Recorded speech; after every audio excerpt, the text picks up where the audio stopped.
J'ai souvent pensé qu'il y a ces 7 choses que les gens doivent approximativement bien faire.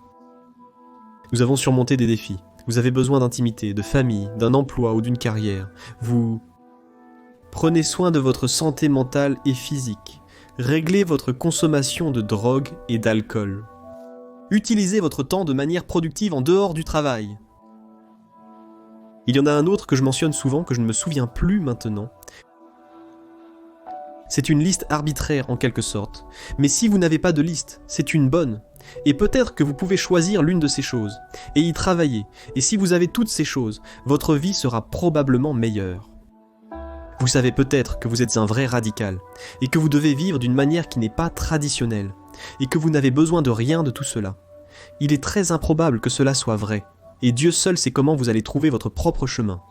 Mais jusqu'à ce que vous sachiez cela avec certitude, ce n'est pas une mauvaise idée d'adopter un apprentissage, dans au moins l'un de ces domaines, et vous savez que le but d'être un apprenti n'est pas d'être un esclave, c'est de devenir capable de votre chef-d'œuvre. Vous de transcender le... L'idée est donc de regarder. Il y a beaucoup de stratégies disciplinaires. Il y a beaucoup de jeux que vous pourriez jouer, et donc vous pouvez tomber dans un relativisme moral, dire « Eh bien, tous les jeux sont égaux ». C'est comme « Eh bien, non ». Mais même si c'est vrai, le fait que vous avez besoin d'un jeu qui n'est pas relatif, c'est vrai, vous avez besoin d'un jeu. Choisissez un jeu, quel jeu n'importe lequel est mieux que rien. Jouez le dur, voyez ce qui se passe. Vous changerez en conséquence de la poursuite, et je pense.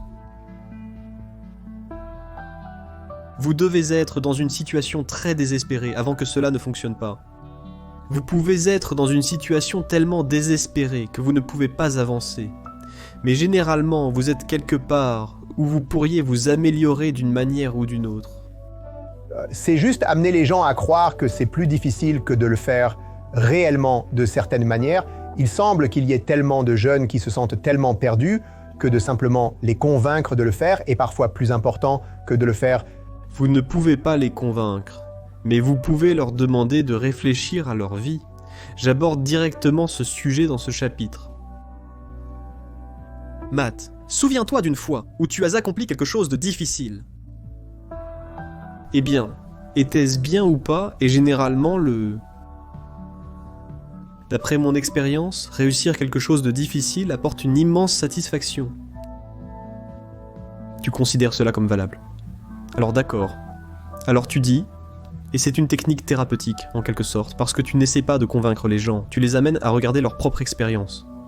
C'est comme si, il s'avère que dans ta vie, quand tu as fait quelque chose qui t'a poussé au-delà de là où tu étais, donc c'était difficile, tu as considéré cela comme valable. D'accord. Alors supposons que c'est vrai, et que cela peut être reproduit.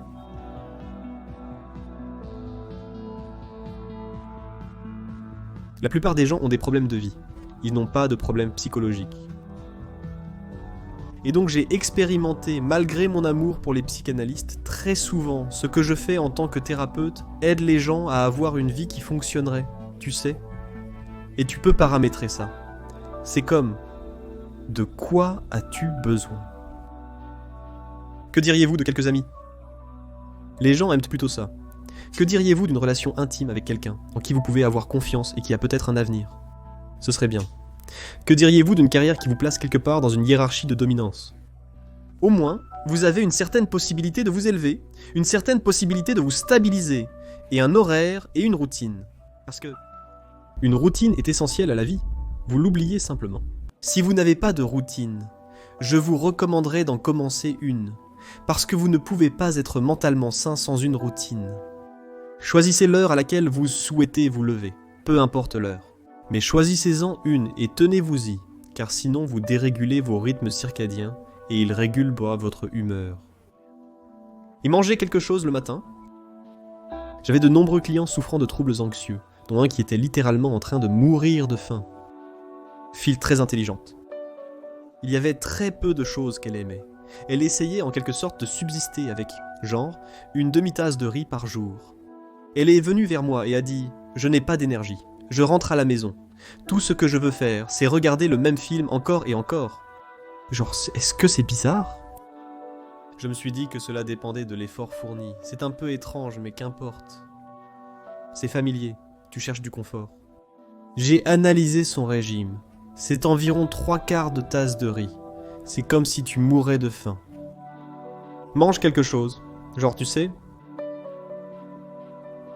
tu te sentiras mieux. Alors elle a modifié son régime, et toute son anxiété a disparu, et elle avait de l'énergie. Et c'est comme, ouais, tu dois manger. Un emploi du temps, c'est une bonne chose pour ton cerveau. Il stabilisera ton système nerveux. Avec un peu de planification, c'est bien. Tu as besoin d'une carrière, de quelque chose de productif à faire.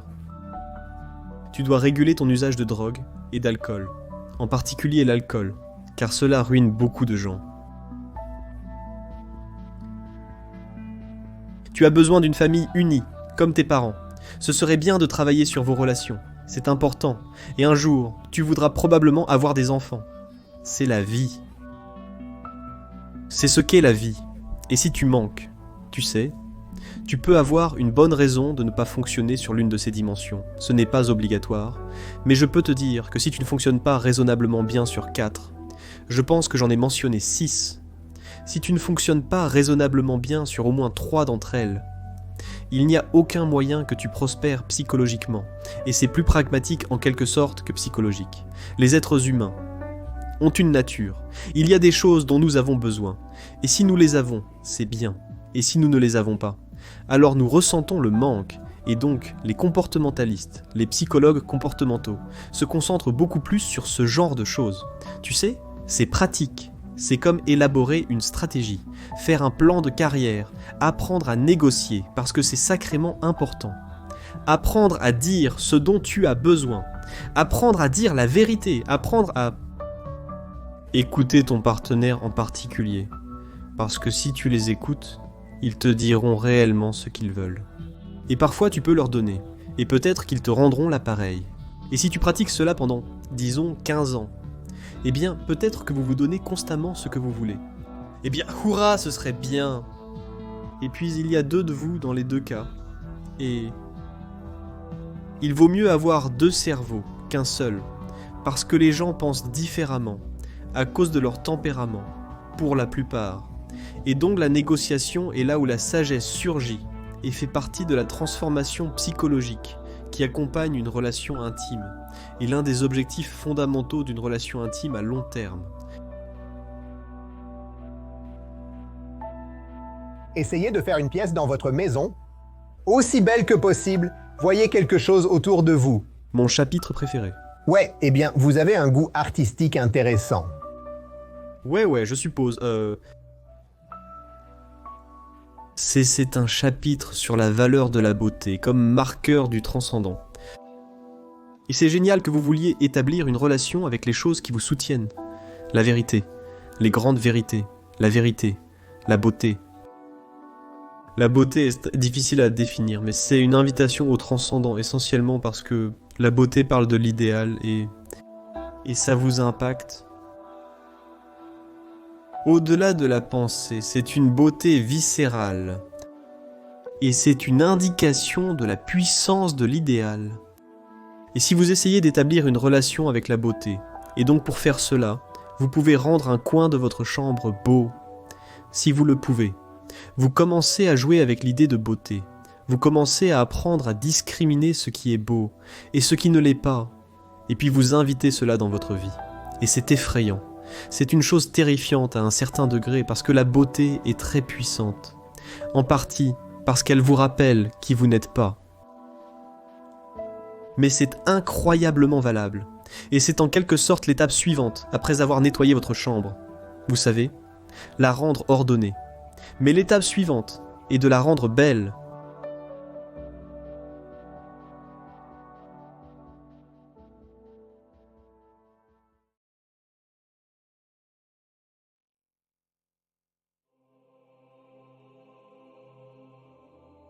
Donc vous avez fini d'être quelqu'un que vous étiez, un écolier, vous en avez fini avec ça, et donc c'est une réalisation, mais c'est aussi la fin de quelque chose, c'est la fin d'une identité, et c'est un nouveau départ, donc maintenant vous avez un nouveau départ, vous n'en avez pas beaucoup dans votre vie, si vous déménagez, si vous changez de travail, si vous faites une transformation radicale de votre vie, vous pouvez l'avoir. Parfois c'est accidentel, c'est imposé à vous. C'est différent. C'est plus difficile. Parfois, c'est à cause d'une opportunité, mais peut-être que vous obtenez 4 ou 5 opportunités comme ça dans votre vie. Donc, elles sont rares. Vous devenez quelqu'un de nouveau. Qui Ayez une vision. Donc, quand j'ai commencé à résoudre ce casse-tête, c'était souvent à cause de discussions avec des clients ou des étudiants qui ne savaient pas quoi faire. Que dois-je faire de ma vie ? Je ne sais pas quoi faire de ma vie assez juste. Et c'est pas très bonne question, d'accord. Que fais-je de ma vie ? C'est comme quelle était la réponse à tout, ce n'est pas une bonne question, d'accord ? C'est trop vague, donc... En tant que conservateur, j'ai initialement répondu à cela en disant que les autres agissent bien. Bien, ils ont une relation intime. Ils ont une famille. Donc cela pourrait être votre famille de naissance. Donc vous pourriez arranger ça. Ou cela pourrait être vous. Savez, votre nouvelle famille, vos enfants, votre femme. Ils ont des amis. Ils ont une communauté sociale qui pourrait impliquer une responsabilité civique, ce qui est quelque chose qui nous manque cruellement en ce moment. Vous avez besoin d'un travail, vous devez prendre soin de vous mentalement et physiquement, vous devez vous éduquer, vous devez réguler votre réaction à la tentation. Il y a 8 choses. D'accord, donc maintenant vous pouvez être qui vous voulez, mais vous devez le vouloir, et vous devez viser cela. Et donc pour faire cela, vous devez avoir une vision. Une partie de l'utilité de la littérature est la fourniture de telles visions. Négatif. Vous savez, dans le cas des anti-héros.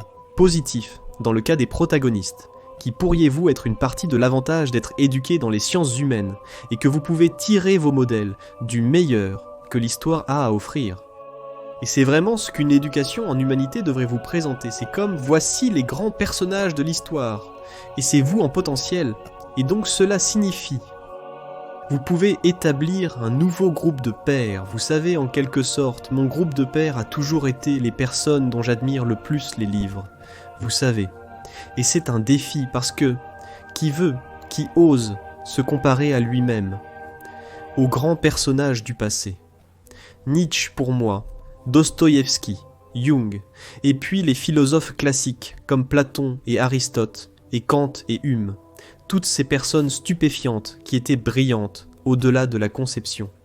Vous savez, je veux dire, c'est une grande portée et présomptueux en quelque sorte, mais le but d'une éducation en sciences humaines est en grande partie de vous entourer de pairs de la plus haute qualité.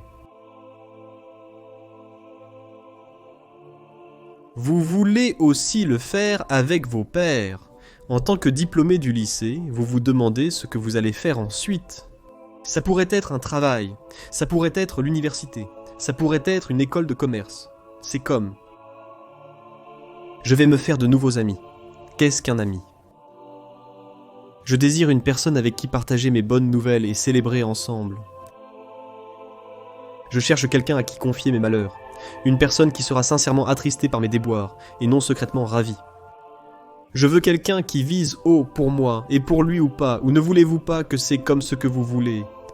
Si vous prenez soin de vous, ce que vous voudriez dans une relation, vous avez besoin d'une vision pour cela, et nous faisons un travail épouvantablement mauvais de... aider les jeunes gens, comprendre que c'est nécessaire, et je sais en partie pourquoi j'étais très curieux à ce sujet. Parce que j'ai passé beaucoup de temps avec ce programme d'écriture future, l'auto-écriture. Partie de cette suite d'auto-écriture, parce que nous avons construit un programme pour aider les gens à faire un plan. Et une fois que nous avons construit le programme, une des choses que nous avons découvertes, par exemple, c'est que si vous le donnez à de jeunes hommes qui entrent à l'université quelques mois avant qu'ils n'y aillent, ils étaient 50% moins susceptibles d'abandonner au cours de la première année. Et c'est fou pour un exercice de 90 minutes. C'est comme si le monde avait un sens. Chaque université l'aurait immédiatement utilisé dès la publication de notre article. Mais aucune d'entre elles ne l'a fait. Et cela dit quelque chose. Est-ce principalement juste la définition d'objectif comme ce que vous voulez bien? Imaginez cela. Et ensuite, je pense que la définition d'objectif est la mauvaise façon de penser. Je pense que c'est une conceptualisation trop étroite. Je pense que vous devez littéralement l'imaginer. C'est comme si vous devenez qui vous voulez être. Vous devez dérouler l'histoire en détail. Et si vous essayez de prédire si quelqu'un va se suicider, vous leur demandez s'ils ont déjà pensé à se faire du mal. Bien, vous savez, Parfois, avez-vous déjà pensé à vous tuer? Eh bien, vous savez, l'idée m'a traversé l'esprit. Avez-vous un plan? Oui, j'ai un plan. Bien. Pouvez-vous me parler du plan? Bien.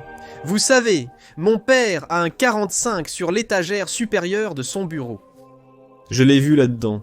Les balles sont dans le tiroir à côté. Je pensais que vous savez, je pourrais probablement mettre ça dans ma bouche dans la salle de bain, donc je n'ai pas fait trop de désordre, et probablement de faire ça le matin. C'est comme ça, ce n'est pas bon. Ouais, d'accord, cette personne est en danger. Ouais, parce le rêve est entré dans leur esprit. Ils l'ont visualisé, et donc je ne pense pas que ce soit de la fixation d'objectifs. C'est plus comme ça. C'est beaucoup plus comme se projeter dans une représentation littéraire entièrement élaborée. C'est comme quel est ton futur, qui es-tu? Et ce que tu veux faire, c'est négocier avec toi-même. C'est comme, imagine juste que c'est une idée d'évangile, que si tu frappes, la porte s'ouvrira, si tu demandes, tu recevras, si tu cherches, tu trouveras. Et personne ne croit ça, mais je crois que c'est vrai, oui. Mais ça dépend de ce que tu entends par frapper, demander et chercher, parce que ça signifie si tu le veux vraiment. Oui, si ta vie en dépend. Oui, c'est ça, tu es dedans. Que veux-tu dire par tu ne veux pas vraiment? C'est ce que je pense. Veux pendant environ 2 minutes par jour et ensuite tu t'ennuies. Ta main droite le veut, ta main gauche ne le veut pas. Cela signifie que tu es prêt à faire les sacrifices nécessaires et que tu es totalement dedans. Alors la question devient... Bien, qu'est-ce qui vaut la peine de s'investir totalement? Et la réponse à cela est... Demande-toi... Une des choses que je dis tout le temps aux jeunes. Je ne suis pas un psychologue très typique à cet égard, parce que les psychologues aiment tapoter les gens sur la tête et dire que tu es bien comme tu es.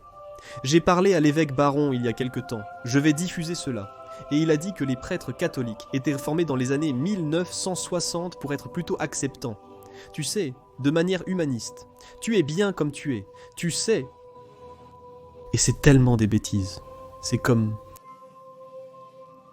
Non seulement tu n'es pas bien comme tu es, mais tu ne penses pas non plus que quiconque est bien comme il est.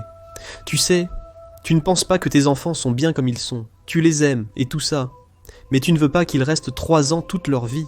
Tu veux qu'ils s'épanouissent, s'améliorent, et deviennent qui ils sont.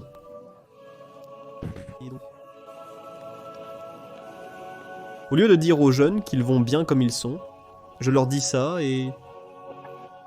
C'est un terrible message pour eux, s'ils sont désespérés. Disons que 10% des personnes dans mon public sont jeunes. Peut-être qu'ils sont de jeunes hommes, juste pour l'argument. Et ils ne sont pas en bonne forme. Ils n'ont pas d'objectif. Ils boivent trop. Ils regardent constamment de la pornographie. Ils n'ont aucun but. Ils n'ont aucune structure dans leur vie, ce qui les rend misérables. Et la misère les transforme en malveillance. Parce que suffisamment de misère vous fera absolument cela. Ensuite, que vas-tu faire? Venir me dire que je suis bien comme je suis? C'est la dernière chose qu'ils veulent entendre. C'est comme dire « reprends-toi en main ». Tu sais, tu as des choses à faire et elles vont être difficiles. Et il y a là un message chrétien qui résonne, je dirais, qui est... Tu prends volontairement le poids de ta souffrance et tu montes la colline avec. Et cela non seulement te donne le sens dont tu as besoin dans la chance dans ta vie, pour t'empêcher de dégénérer de manière dangereuse, mais cela rend réellement les choses meilleures. Et donc tout cela doit faire partie de cela. Comme je crois en l'ingéniosité humaine, je pense que nous pouvons résoudre tous les problèmes qui nous assaillent. Mais cela ne peut pas simplement être. Cela doit être plus que nous pouvons améliorer le bien-être matériel, ce qui est ce que cela tend à être maintenant. Ce n'est pas suffisant.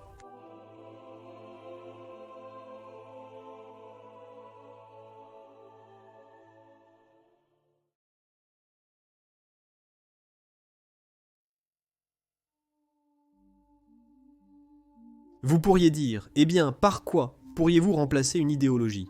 Et je dirais, eh bien, un différencier. Vue de et stratégie pour la vie. Et donc quand je travaille avec mes clients, je ne commence jamais par des problèmes de haut niveau, pour commencer comme comment je m'oriente spirituellement. Alors laissons cela de côté, pour une seconde. D'accord, nous y reviendrons. Donc... Qu'est-ce que vous devez mettre en ordre dans votre vie? Eh bien, vous avez besoin d'un emploi ou d'une carrière, de préférence. Peut-être. L'avantage d'un emploi est que vous le faites pendant 8 heures, disons, et vous avez fini, non, avec une carrière, vous y êtes tout le temps. Maintenant, vous gagnerez plus d'argent. Vous progresserez dans la hiérarchie économique, mais vous n'avez jamais fini avec le travail. Si vous avez une carrière, et peut-être que c'est ce que vous voulez, mais dans tous les cas, vous devez avoir un emploi ou une carrière. Pourquoi ? Eh bien, vous ne voulez pas mourir de faim. Vous voulez prendre soin de vous et des personnes qui dépendent de vous. Il y a des raisons pratiques évidentes, mais il y a aussi des raisons psychologiques. Je veux dire, un travail vous donne quelque chose à faire tous les jours, tout comme votre carrière. Et cela répond aussi au profond besoin humain d'être utile et au service des autres.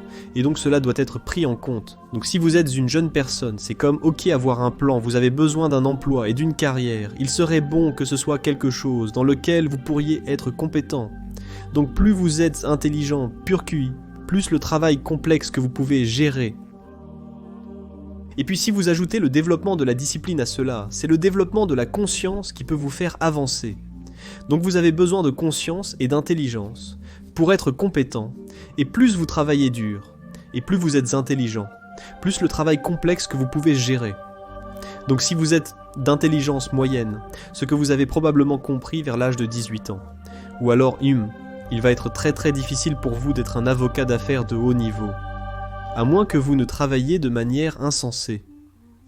Donc votre meilleur pari est de choisir une profession qui n'est pas si cognitivement exigeante, qui est toujours utile, et les métiers sont super en ce qui me concerne. Là, ce n'est pas comme si les gens de métier n'étaient pas qualifiés, et ce n'est pas comme si les métiers ne nécessitaient pas d'intelligence. Je ne dis pas ça, mais cela ne nécessite généralement pas autant d'abstraction.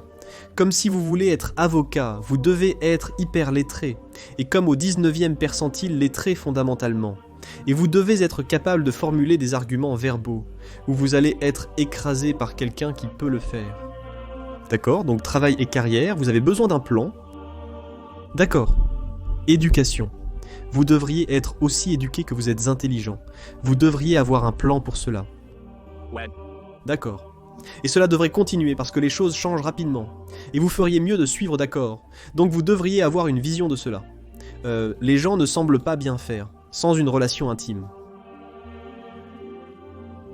Ce serait bien si vous pouviez avoir une famille et apporter la paix à la famille que vous avez. Parce que la famille est importante. Extrêmement importante. Ces connexions. Donc relation intime et famille. Que ce soit vos parents, vos frères et sœurs, ou la famille que vous commencez. Vous avez besoin d'un plan pour cela, une vision de cela. Prenez soin de votre santé physique et mentale. Réglez votre consommation de drogues et d'alcool. Vous devez trouver comment utiliser de manière productive et significative le temps qui vous est accordé en dehors de vos obligations. C'est extrêmement utile. Et vous devez répondre à vos aspirations philosophiques ou spirituelles, esthétiques, telles qu'elles pourraient être bien. Alors c'est mieux qu'une idéologie, un plan sûr. Maintenant vous savez. Et pendant que vous grimpez dans votre carrière, pendant que vous développez votre compétence et votre pouvoir, alors vous pouvez vous impliquer dans des transformations à plus grande échelle si c'est là que votre intérêt vous mène. Et donc avec le travail et la carrière, vous devriez être compétent et intéressé. Par cela, c'est un bon chemin vers le succès.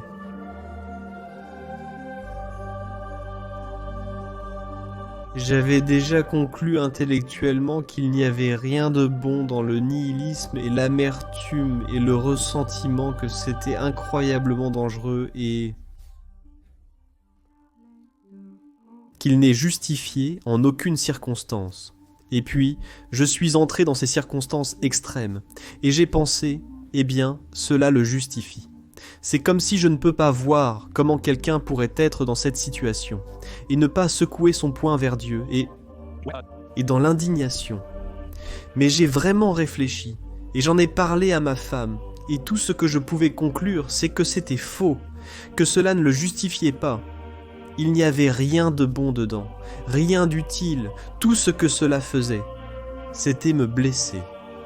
Cela interférait avec tout le bien que je pourrais encore faire dans le monde. Tu sais, le dernier chapitre de mon nouveau livre est « Soyez reconnaissant malgré votre souffrance ».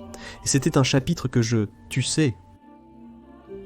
J'ai travaillé dessus et j'avais des doutes à ce sujet. Et je suis revenu dessus, et j'étais vraiment, comment je peux dire, agité à ce sujet, et je me sentais hypocrite à ce sujet, et ainsi de suite, toute la gamme des réponses émotionnelles, mais... C'est la bonne chose à faire d'être reconnaissant. Et je ne prétends pas cela pour moi-même. C'est étroitement lié à une sorte de courage existentiel.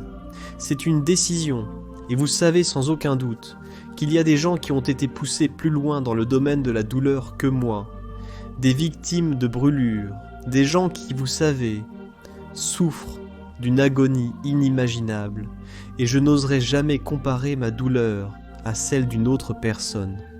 Une douleur extraordinairement extraordinaire. C'était certainement bien pire que chaque jour que j'ai passé. Ces 2 dernières années étaient pires que n'importe quel jour que j'avais avant cela, par une énorme... Marge, oui. Donc pour moi c'était bien, comme je l'ai dit. Si cela avait été plus extrême, je ne peux pas imaginer que j'aurais survécu.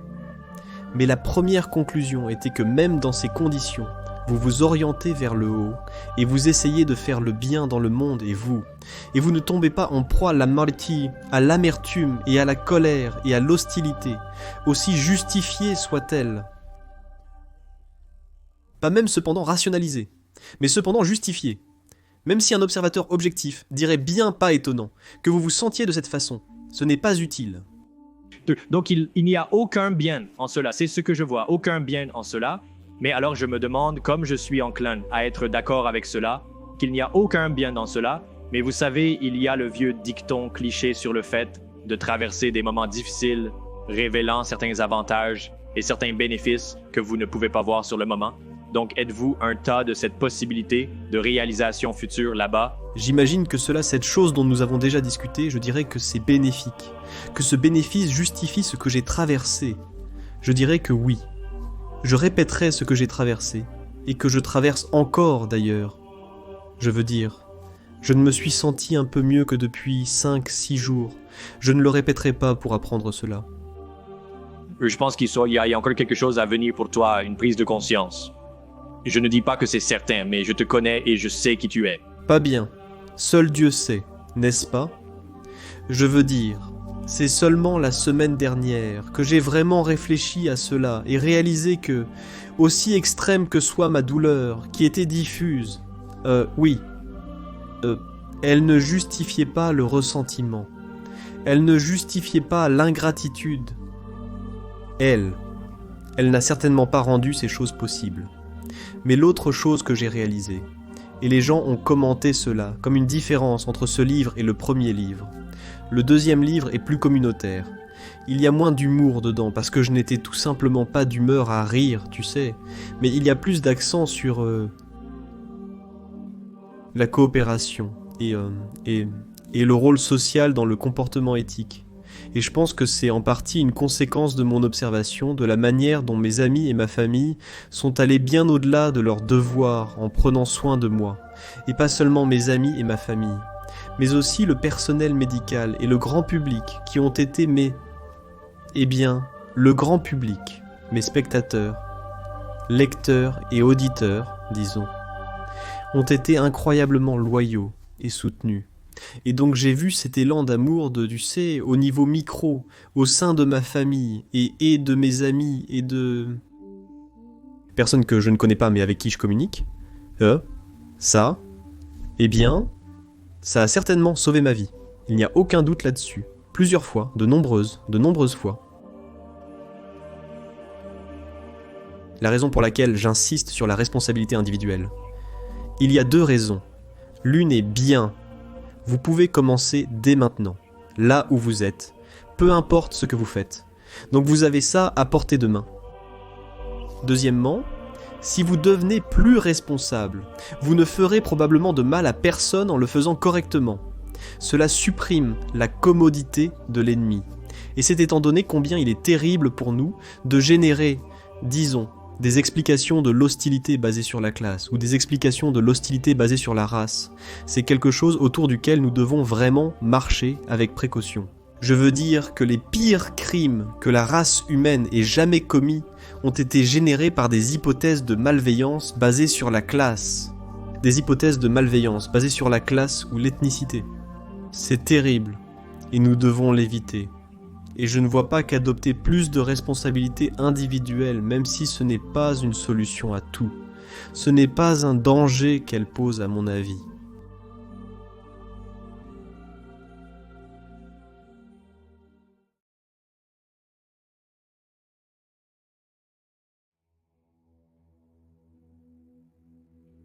Si vous demandez à une personne désagréable ce qu'elle veut, disons, ou ce qu'elle veut, elle vous le dira tout de suite. Ils savent, c'est comme, c'est ce que je veux, et voici comment je vais l'obtenir. Mais les personnes agréables, surtout si elles sont vraiment agréables, sont si agréables qu'elles ne savent souvent même pas ce qu'elles veulent, car elles sont tellement habituées à vivre pour les autres, et à découvrir ce que les autres veulent, et à essayer de les rendre confortables, et ainsi de suite, qu'il leur est plus difficile de trouver un sens à leurs propres désirs au fur et à mesure qu'elles avancent dans la vie. Et ce n'est pas...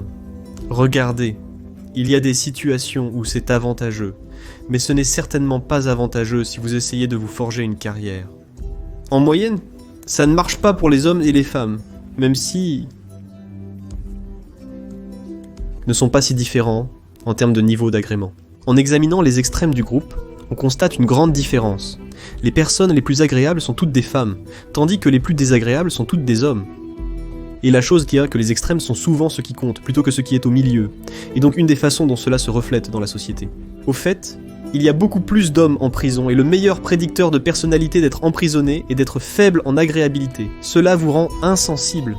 Vous pouvez penser, quel est l'opposé de la compassion et de la politesse? Et la réponse à cela est, je pense que c'est mieux conceptualisé comme un jeu d'échange. Disons donc que nous allons jouer à des jeux d'échange répétés. Et si vous êtes très conciliant, alors vous allez négocier plus durement en mon nom que vous ne le ferez en votre propre nom. En revanche, si vous êtes en profond désaccord, vous adopterez l'attitude opposée. Pensez, je suis dans ce jeu de commerce, pour moi. Et vous allez prendre soin de vos propres intérêts, où une personne conciliante va dire non, au mieux, c'est au pire, cela doit être 50-50, mais j'aimerais vous aider de toutes les manières possibles. L'une des choses dont vous devez faire attention si vous êtes conciliant, c'est de ne pas être exploité parce que vous vous alignerez pour être exploité. Et je pense que la raison en est que vous êtes câblé pour être exploité par les nourrissons. Cela ne fonctionne pas si bien dans le monde réel. En psychothérapie, les gens viennent souvent parce qu'ils sont trop conciliants. Ils obtiennent alors une formation à l'assertivité, bien que ce ne soit pas exactement cela. Il s'agit d'apprendre à négocier en votre nom. Je dis aux gens conciliants, surtout s'ils sont consciencieux. Dites ce que vous pensez. Dites la vérité sur ce que vous pensez. Il va y avoir des choses que vous pensez qui vous semblent méchantes et dures, et elles sont probablement méchantes et dures. Mais elles sont probablement aussi vraies, et vous devez les soulever. À l'avant-plan et délivrer le message, et ce n'est pas du tout simple, car les gens agréables n'aiment pas le conflit. Pas du tout, ils lissent l'eau, vous savez. Et vous pouvez voir pourquoi cela est en accord avec l'hypothèse que j'ai avancée. Vous ne voulez pas de conflit autour des nourrissons. C'est trop dangereux. Vous ne voulez pas que des bagarres éclatent. Vous ne voulez rien qui perturbe la paix relative. Vous savez, et si vous êtes aussi plus enclin à être blessé physiquement, et peut-être émotionnellement, vous pouvez aussi être réticent à vous engager dans le genre de conflit de haute intensité qui résoudra les problèmes à court terme. Parce que beaucoup de conflits. Il faut beaucoup de conflits pour résoudre les problèmes à court terme. Et, vous savez, si cela peut s'intensifier jusqu'à devenir dangereux, ce qui peut arriver si cela devient incontrôlable, il pourrait être plus sûr à court terme de garder les eaux calmes et de ne pas s'engager dans ces situations où le conflit émerge. Le problème est que cette stratégie n'est pas très bonne à moyen et long terme. Parce que souvent, il y a des choses dont vous devez parler, parce qu'elles ne vont pas disparaître. L'avantage d'une personne désagréable bien socialisée est qu'elle ne laisse pas grand-chose entraver son chemin. Donc, si vous pouvez socialiser un enfant qui est désagréable, cette personne peut être une créature assez impressionnante. Vous savez ? Parce qu'elle est de nature très progressiste et très difficile à arrêter. Mais si vous ne parvenez pas à les domestiquer, à les apprivoiser, pour ainsi dire, avant l'âge de 4 ans, leur père les rejette. Et c'est un gros problème, car votre travail en tant que parent est de rendre votre enfant socialement désirable à l'âge de 4 ans. Gravez cela dans votre cerveau, car les gens l'ignorent. C'est votre travail, Et voici pourquoi. C'est facile avec un peu de réflexion. Imaginez un enfant de 3 ans, à mi-chemin de sa période initiale de socialisation, que vous emmenez en public. D'accord ? Que voulez-vous pour l'enfant ? Qui se soucie de vous ? Que voulez-vous pour l'enfant ? Vous voulez que l'enfant soit capable d'interagir avec d'autres enfants et adultes, de sorte que les enfants soient accueillants et souriants et veuillent jouer avec lui ou elle. Et donc les adultes sont heureux de voir l'enfant et le traitent correctement. Et si votre enfant est un petit monstre horrible parce que vous avez peur de le discipliner ou que vous ne savez pas comment le faire correctement, alors ce qu'il va faire, c'est qu'il ne va rencontrer que le rejet des autres enfants et de faux sourires de la part des autres parents et adultes. Et donc vous jetez l'enfant dans un monde où chaque visage qu'il voit soit hostile, soit menteur. Et ce n'est pas quelque chose qui va particulièrement favoriser la santé mentale ou le bien-être de votre enfant. Si votre enfant peut apprendre quelques règles simples de comportement, comme ne pas interrompre les adultes lorsqu'ils parlent trop, faire attention, essayer de ne pas frapper les autres enfants sur la tête, avec le camion plus que nécessaire, partager et jouer correctement. Alors quand ils rencontrent d'autres enfants, les enfants vont essayer quelques petites routines de jeu sur eux, et cela va bien se passer. Et ensuite, ils vont aller socialiser entre eux, pour le reste de leur vie. Parce que c'est ce qui se passe, c'est qu'à partir de 4 ans, la socialisation primaire des enfants se fait entre enfants. Et donc si les enfants ne s'impliquent pas tôt dans cela, ils n'entrent pas dans cette spirale de développement ascendante, et ils sont laissés pour compte. Imaginez à quel point c'est terrible, car un enfant de 4 ans ne jouera pas avec un autre du même âge qui en a 2. Un enfant de 5 ans ne jouera sûrement pas avec un de 2 ans, n'est-ce pas ? L'écart commence à être vraiment grand. Et donc les enfants commencent en retard, puis leur père les laisse cause derrière, et ensuite ces enfants sont aliénés, et en dehors du groupe de pères pour le reste de leur vie. Ce sont ceux qui grandissent pour devenir antisociaux à long terme. Leur agressivité persiste sans faiblir. Maintenant, que se passe-t-il pour les garçons normaux ? En gros, imaginez les types agressifs de 2 ans. Socialisés, leur agressivité diminue. Puis à la puberté, la testostérone augmente et l'agressivité remonte. Et c'est pourquoi les hommes sont des criminels entre environ 16 et 25 ans. Et cela correspond à la courbe de créativité. D'ailleurs, c'est très cool si vous regardez le pic de créativité chez les hommes de 16 à 25 ans. Et ça commence à descendre. La criminalité correspond à cela absolument parfaitement. Donc c'est assez cool. Et une partie, les niveaux de testostérone augmentent. Le niveau moyen d'agression chez les hommes, c'est plus de la dominance que de l'agression, en fait. Et la testostérone n'est en aucun cas toute mauvaise. Puis elle commence à diminuer à environ 25 ans, ou 26 ans, qui est généralement l'âge où les hommes arrêtent de veiller tard dans la nuit, arrêtent de boire autant, développent une carrière à plein temps, et assument des charges et des responsabilités, et des opportunités qui sont associées à un partenaire à long terme et à une famille. Il est vraiment utile d'examiner les points de vue des personnes qui ont des opinions opposées aux vôtres, parce qu'elles vous diront des choses, non seulement, elles vous diront des choses que vous ne savez pas, elles vous diront aussi comment voir le monde de manière que vous ne le voyez pas, et elles auront aussi des compétences que vous n'avez pas, et que vous pourriez développer. Si vous êtes introverti, observer une personne extravertie est utile. L'extraverti a des façons d'être dans le monde social qui ne vous sont pas naturelles, mais que vous pouvez utiliser pour améliorer vos compétences sociales, même si vous êtes en désaccord. L'une des meilleures choses à faire avec des personnes en désaccord, surtout si cela les éloigne des autres. Les gens vous traitent comme un fils égoïste et arrogant, peut-être parce que vous l'êtes. Alors, que faites-vous pour y remédier ? L'une des traitements les plus prometteurs, disons pour cela, et de faire quelque chose pour quelqu'un d'autre à la personne, une fois par jour, juste comme une pratique, et apprendre à le faire. Vous pouvez peut-être réveiller le circuit en vous, si vous pensez qu'il est en sommeil, ce qui est probablement vrai. Je crois que nous avons en nous une grande variété de penchants.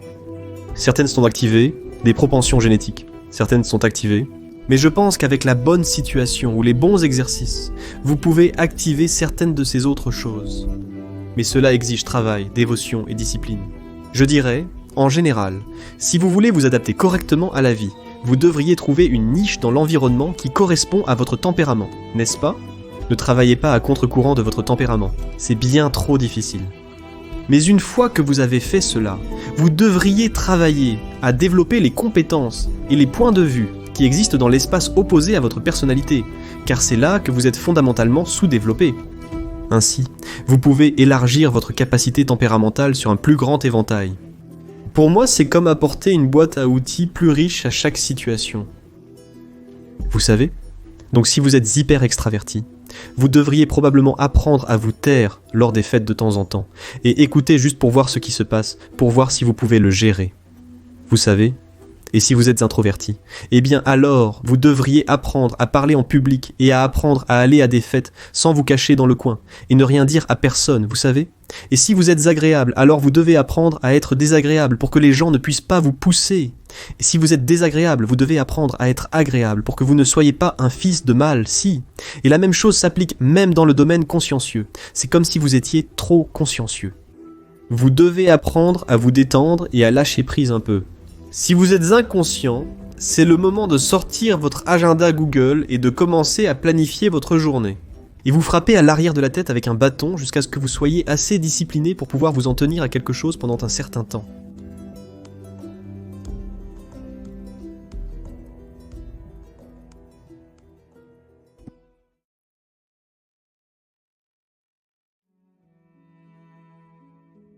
Les humains sont plus conscients de l'avenir que les animaux, qui n'en ont qu'une conscience partielle. Nous sommes très conscients de l'avenir, et conscients de nos limites mortelles, d'une manière qui semble unique aux êtres humains. Et nous sacrifions constamment le présent pour l'avenir. C'est en fait la définition du travail. Et cela émerge très tôt dans le corpus narratif biblique, l'idée que les humains sont destinés à travailler, mais que le travail est aussi le sacrifice du présent. Et c'est une partie de la chute dans un certain sens, c'est le sacrifice du présent pour l'avenir, et nous considérons cela comme la marque de la maturité fondamentalement, n'est-ce pas ? Pouvez-vous retarder la gratification ? Eh bien, si la réponse est non, alors vous avez 2 ans. Pouvez-vous retarder la gratification ? Eh bien, cela signifie techniquement que les enfants de 2 ans ne peuvent pas retarder la gratification, ce qui rend très difficile pour les autres de jouer avec eux par exemple. Si vous pouvez retarder la gratification, alors vous pouvez travailler. Si vous pouvez travailler, alors vous êtes mature. C'est la définition de la maturité et de la responsabilité, et cela imprègne. Il est fascinant de constater que cela imprègne l'acte d'attention lui-même. J'avais l'habitude de questionner mes étudiants à ce sujet, car j'essayais de comprendre ce phénomène en leur posant une question comme « Que faites-vous lorsque vous écrivez cet essai ?» C'est une meilleure question. Alors vous réfléchissez à ce que quelqu'un fait en écrivant un essai.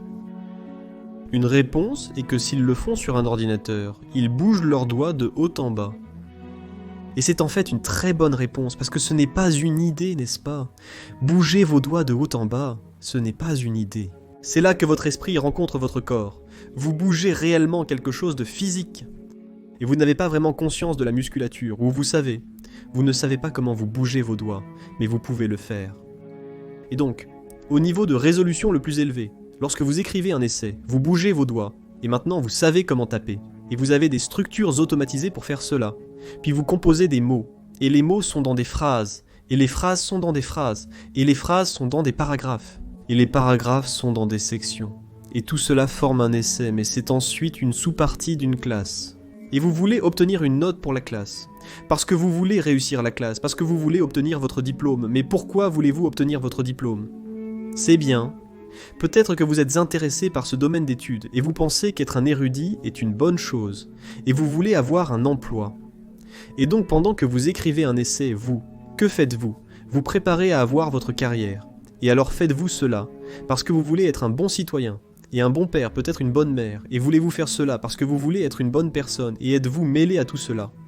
Et mais donc, vous faites toutes ces choses, bien ou mal, en même temps, tout le temps, avec tout ce que vous faites, tout le temps. Il est impossible de simplifier ou contourner cela. La structure entière doit être présente. Et c'est une autre raison pour laquelle nous n'avons pas encore de robots polyvalents. C'est qu'ils ne sont tout simplement pas intégrés dans cette éthique, qui s'étend depuis les motifs moteurs les plus minuscules, jusqu'à de l'action et de la perception à l'aspiration éthique la plus élevée. Vous réalisez que pour exister dans le monde, vous devez constamment faire des sacrifices, c'est-à-dire que vous devez sacrifier les idiosyncrasies pour pouvoir saisir l'objet. Car cela peut être toutes sortes de choses, n'est-ce pas? Cela pourrait être un jouet à mâcher pour chien, cela pourrait être 1 million de choses, mais pour pouvoir le saisir, je dois sacrifier les idiosyncrasies et je dois aussi, d'une certaine manière, disons, le reconnaître dans sa forme la plus élevée ou le pousser vers sa forme la plus élevée. Et cela semble être un aspect de la pensée religieuse qui fait en fait partie de l'attention qui est oui.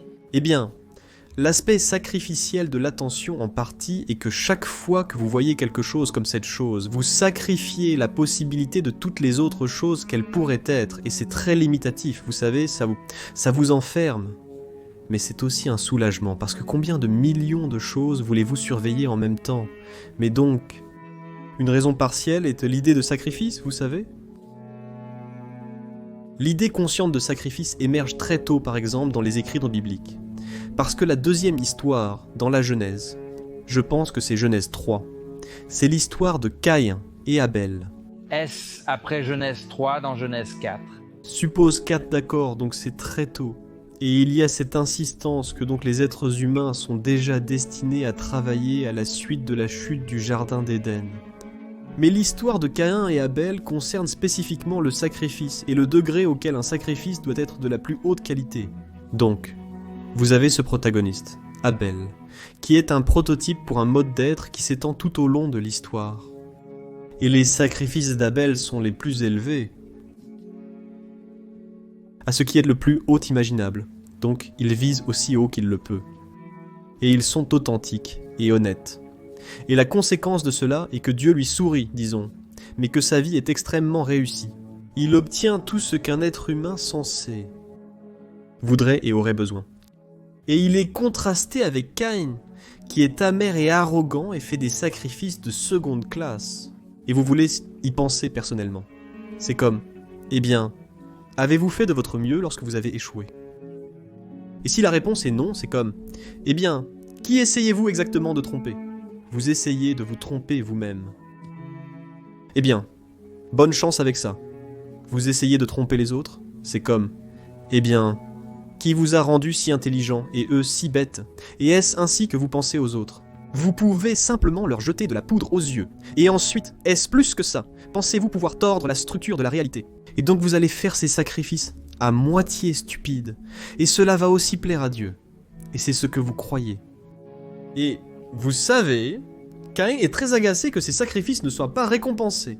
Et il va parler à Dieu, et le met essentiellement au défi, en disant quelque chose comme « Vous savez, quel genre de cosmos stupide avez-vous créé ici ? Je suis en train de me briser en deux et tout ce qui est bon va à Abel. C'est comme si quelque chose n'allait pas chez moi. Ce qui est vraiment quelque chose à faire, vous savez. Et si vous ne pensez pas que les gens font ça, vous ne les connaissez pas beaucoup. Dieu leur dit en substance que c'est une histoire archétypale car les gens agissent en démon souvent ainsi.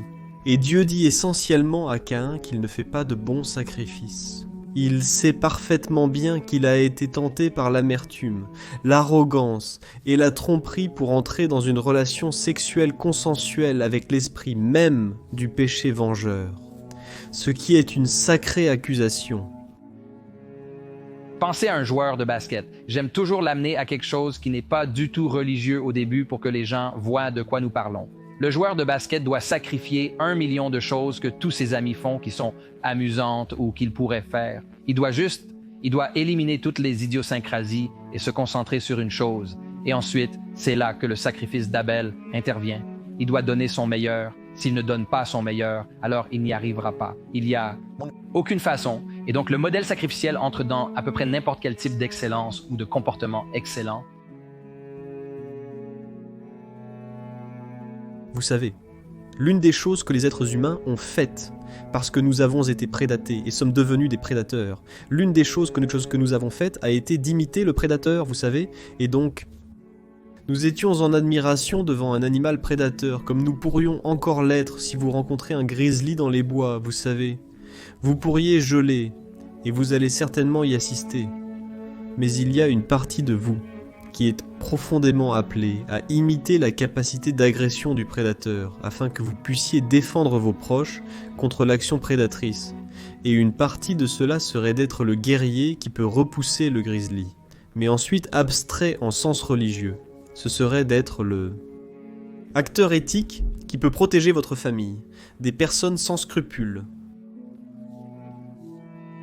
Psychopathe, vous savez. Force de malveillance qui frôle avec le satanique. Et c'est tout cela fait partie de l'entreprise éthique. Et, étrangement, tous vos actes de perception sont nécessairement imbriqués dans une structure qui pointe vers ce qui est au plus haut, où vous êtes incohérent. Ce sont les options. Eh bien, c'est une chose étrange, parce que vous pouvez dire peut-être que votre hiérarchie de valeurs n'est pas unifiée. Et il n'y a rien en haut, c'est comme d'accord, ce n'est pas unifié, alors vous êtes confus.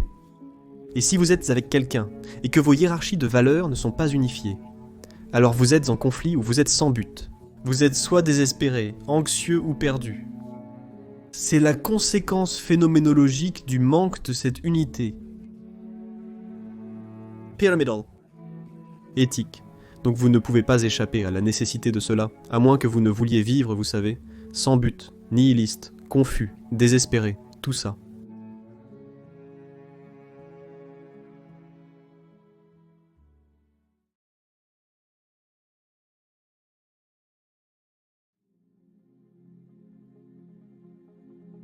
Pourquoi cette crise de la masculinité selon vous? Et pourquoi tant de gens vous en veulent d'avoir simplement parlé aux hommes, non? Eh bien, je pense que vous pourriez le considérer comme une conséquence, en quelque sorte, du manque de concept de péché originel, étrangement.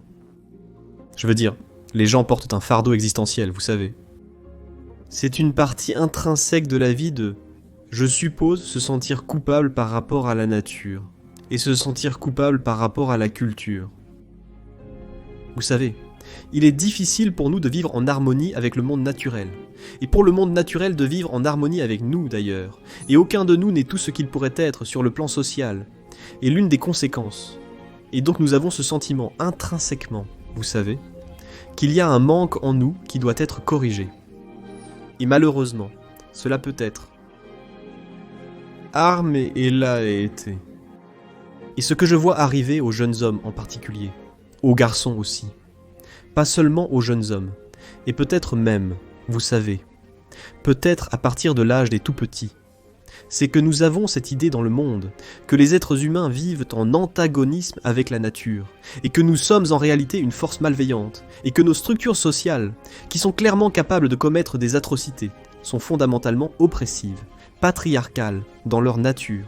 Et donc si vous êtes un homme dans une société avec cet ethos, la force motrice qui vous pousse dans le monde pour vivre est associée à la rapacité et à la dévastation sur le front naturel, et ensuite à l'oppression et à l'atrocité sur le front social. C'est comme si... Alors si vous êtes le moins du monde consciencieux, parce que ce genre d'accusation blesse le plus les jeunes hommes consciencieux, alors le mieux que vous pouvez faire est, disons, de vous castrer.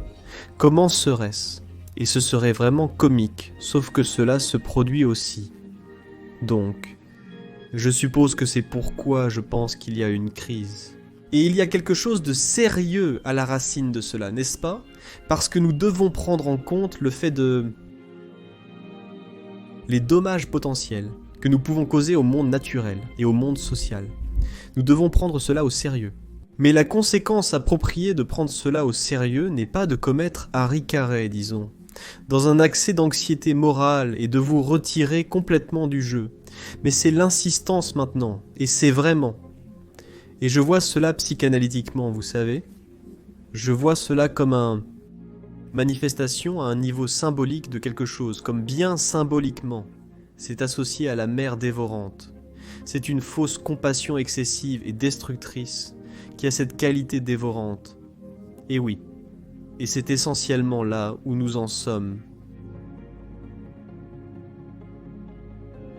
La chose est que je n'ai jamais vraiment cherché à parler spécifiquement aux hommes, mais j'ai cherché au moins en partie à plaider pour l'utilité de l'esprit féminin et masculin.